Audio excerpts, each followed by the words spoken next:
Hello everyone. So friends, स्वागत है आप सभी का हमारे इस YouTube platform my info daily पर।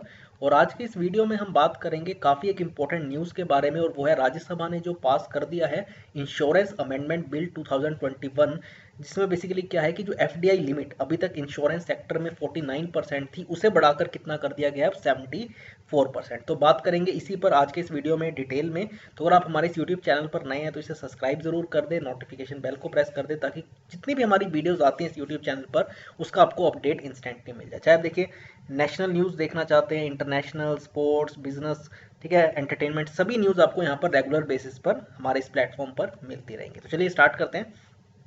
तो जैसे मैं आपको बता रहा था, राज्यसभा ने जो ये बिल पास किया है amendment bill 2021, basically in order to amend the insurance act 1938, इसमें अमेंडमेंट करने के लिए इसे पास किया गया राज्यसभा से। Basically it will increase the limit of foreign investment allowed in Indian insurance companies. तो फॉरेन इन्वेस्टमेंट को बढ़ाने के लिए, इसमें आपको बताया लिमिट को बढ़ाने के लिए इस अमेंडमेंट बिल को लाया गया था राज्यसभा के अंदर, और इसे वॉइस वोट यानी ध्वनि मत से पास करा दिया गया। ठीक है, और मैंने आपको बताया लिमिट अब पहले 49% से बढ़ाकर अब कितना कर दिया गया, 74%। इसमें बहुत सारी चीज़ें आगे मैं आपसे बात करूंगा। सबसे पहले प्रोविजंस पर बात कर लेते हैं कि जो इंश्योरेंस अमेंडमेंट बिल है इसमें कौन से इंपॉर्टेंट प्रोविजंस रखे गए हैं।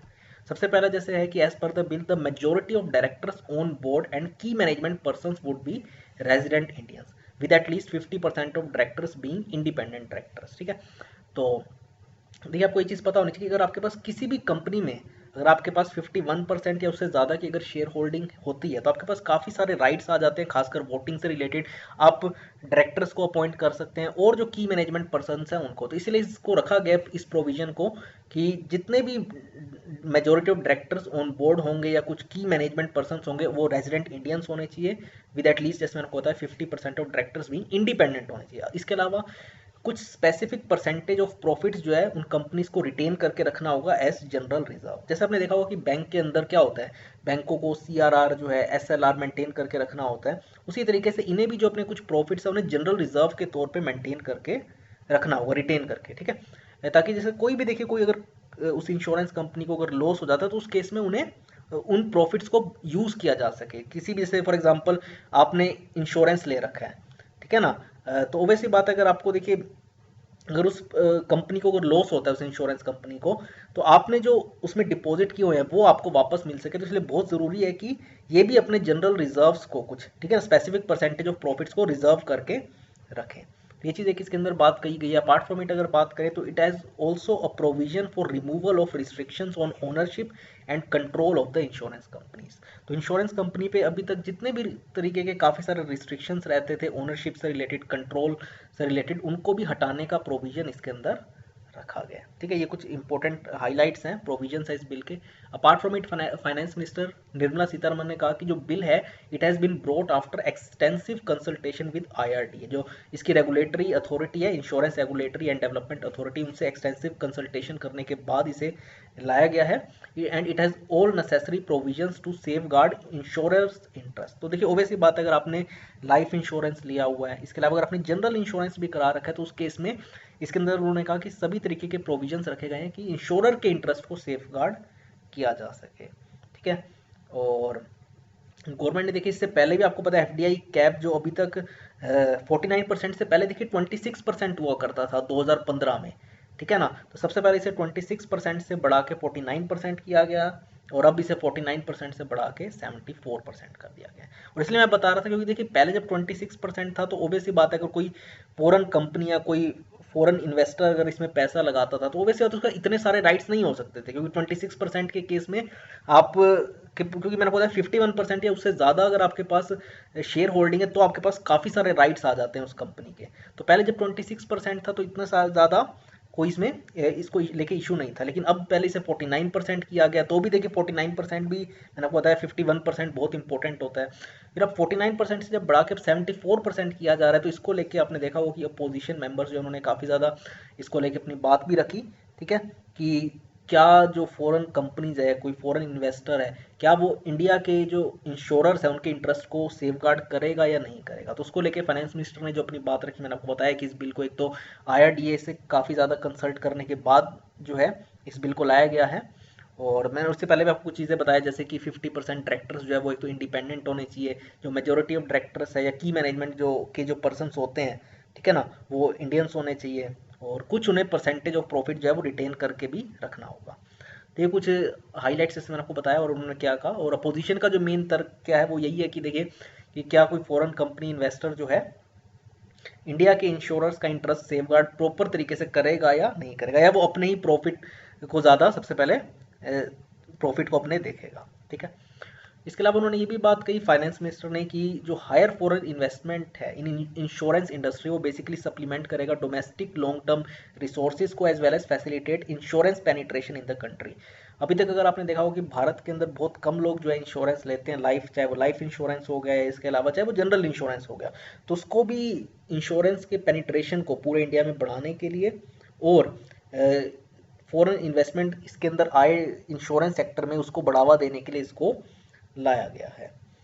ठीक है, तो इसमें मैंने आपको देखिए दोनों चीज़ें बताई कि गवर्नमेंट का इसमें क्या मेन तर्क है, क्या वो बात कह रहे हैं कि क्यों इसे लिमिट को बढ़ाया जा रहा है। और जहाँ तक अपोजिशन की बात है, उनका कहना है कि इससे काफ़ी बड़ा एक रिस्क है कि अगर उस कंपनी को में कोई भी अगर लॉसेस होते हैं तो उन इंश्योरर्स का क्या होगा, उनके पैसों का क्या होगा, जो उन्होंने हार्ड अर्न मनी जो उसमें इन्वेस्ट करी है, ठीक है ना, उनके पैसे क्या सेफ गार्ड हो पाएंगे या नहीं हो पाएंगे। तो ये अपोजिशन की बात है और गवर्नमेंट ने जो अपनी बातें कही मैंने बताया ही। ठीक है, एक इंपॉर्टेंट फैक्ट है वो है कि life insurance premium as a percentage of GDP Bharat के अंदर कितना है, 3.6% है। ठीक है ना, 3.6% इन इंडिया, जो कि ग्लोबल एवरेज अगर हम देखें तो कितने हैं, 7.13%। आप देख सकते हैं काफ़ी कम है जो लाइफ इंश्योरेंस लेने का जो प्रीमियम लोग देते हैं। ठीक है ना, as a percentage of GDP अगर हम बात करें तो इंडिया में है 3.6%, और अगर हम ग्लोबल एवरेज देखें तो वो कितना है, 7.13%। तो अभी आपको देखिए, मैं चाहता हूँ आप भी अपना ज़रूर मेरे को सजेशन दें कि क्या आपको लगता है कि ये जो अब इस लिमिट को बढ़ाया गया, देखिए 49% तक तो ठीक था, अब इस 49% से जब 74% पे किया गया, जहाँ पे देखिए ऑब्वियस ही बात है, जब आपके पास अगर, वैसे तो देखिए फाइनेंस मिनिस्टर ने बात कही है कि ऐसा नहीं है, जो इंश्योरेंस कंपनीज है उन्हें भी ये छूट दी गई है कि ऐसा नहीं कि वो 74 का 74% दे दे, अगर वो चाहे तो अपनी सीलिंग जो है, ये तो देखिए अपर लिमिट है 74%, अगर वो चाहे तो कम भी जो है इसमें इन्वेस्टमेंट ले सकते हैं। ठीक है ना, बाहर से। तो एक चीज़ उन्होंने कही, इसके अलावा मैंने आपको बताया, और आपने देखा होगा कि अभी जो सबसे पहले तो देखिए बैंकर्स ने स्ट्राइक की थी अभी कुछ टाइम पहले। ठीक है ना, प्राइवेटाइजेशन को लेके, क्योंकि आपको पता है कि कुछ बैंक्स को प्राइवेटाइज करने की बात की गई है जो इस बजट के अंदर। ठीक है ना, उसी तरीके से अभी इंश्योरेंस कंपनीज वालों ने भी स्ट्राइक करी थी। ठीक है ना, और उनका मेन तर्क था, जैसे अभी आपको पता हो कि बजट के अंदर ही एलआईसी का जो है, एलआईसी का भी जो आपने देखा होगा आईपीओ लाने की बात की गई है, यानी जो इनिशियल पब्लिक ऑफरिंग होती है जिसके थ्रू इनको शेयर मार्केट के अंदर लिस्ट किया जाएगा और आप भी एलआईसी के शेयर परचेज कर पाएंगे। बट ये बात उन्होंने क्लियरली कही कि इसको पूरा प्राइवेटाइज नहीं किया जाएगा, बट कुछ परसेंटेज जो है उसके शेयर्स आप परचेज कर पाएंगे शेयर मार्केट से। तो इसको लेके जो है एक लगातार इंश्योरेंस सेक्टर के अंदर भी ये बात है कि क्या इसे भी इन फ्यूचर प्राइवेटाइज किया जाएगा। गवर्नमेंट अभी तक खाली कह रही है कि नहीं करा जाएगा, इसको लेके भी स्ट्राइक अभी पहले बैंकर्स ने की थी, खासकर जो बैंकिंग की जो यूनियंस है उन्होंने की थी, क्योंकि देखिए बैंकों को तो लेके लगातार कहा जा रहा है कि कुछ बैंकों को इस फाइनेंशियल ईयर और अगले फाइनेंशियल ईयर्स में प्राइवेटाइज किया जाएगा। साथ ही साथ अब इंश्योरेंस कंपनीज वालों का भी ये कहना है कि हो सकता है कि उनके भी कुछ कंपनीज को प्राइवेटाइज किया, जैसे एफडीआई की बात मैंने आपको बताई, 49% से बढ़ा के 74% अगर किया जा रहा है। ठीक है ना, तो ये एक चीज़ है। बाकी इसमें आपका क्या देखिए सजेशन है, या आपको क्या लगता है कि ये डिसीजन जो गवर्नमेंट का है ये सही है या नहीं, क्या इससे आपको लगता है कि, तो ओबियस सी बात है, जो इन्वेस्टमेंट है वो बाहर से तो ज़्यादा आएगा। ठीक है ना, पहले भी देखिए जब इस लिमिट को बढ़ाया गया था 49% किया गया था, तो भी काफ़ी ज़्यादा इंश्योरेंस सेक्टर के अंदर इन्वेस्टमेंट हुई थी। तो अब ओबियस सी बात है अब और ज़्यादा होगी 49 से जब 74% किया गया। लेकिन आपको क्या लगता है कि इससे इन्वेस्टर्स का जो इंटरेस्ट है वो सेफ हो पाएगा या नहीं, या गवर्नमेंट ने जो अपने पॉइंट्स रखे हैं आपको लगता है वो वैलिड है। ठीक है, मैं चाहता हूँ मेरे को कमेंट करके बताएं। इसके अलावा आप हमारी वेबसाइट myinfodaily.com पर जा सकते हैं, वहाँ पे आपको जितनी भी न्यूज़ है वो आपको लगातार बेसिस पर वहाँ पर भी मिलती रहती है। इसके अलावा हमारे काफ़ी सारे सोशल मीडिया के हम प्लेटफॉर्म्स पर भी है, जैसे फॉर एग्जांपल ट्विटर पे हैं, आप वहाँ पर हमें फॉलो कर सकते हैं, हमारा यही ट्विटर हैंडल है myinfodaily1, वहाँ पे आप कर सकते हैं। इसके अलावा ठीक है, इसके अलावा फेसबुक पर भी है, तो आप ज़रूर हमें फॉलो करें और इसी तरीके से हमारे साथ जुड़े रहें, ताकि जितने भी इंपॉर्टेंट न्यूज़ और अपडेट्स हैं वो आपको यहाँ पर लगातार बेसिस पर मिलते रहे। तो आज की इस वीडियो में इतना ही फ्रेंड्स, थैंक्स अ लॉट।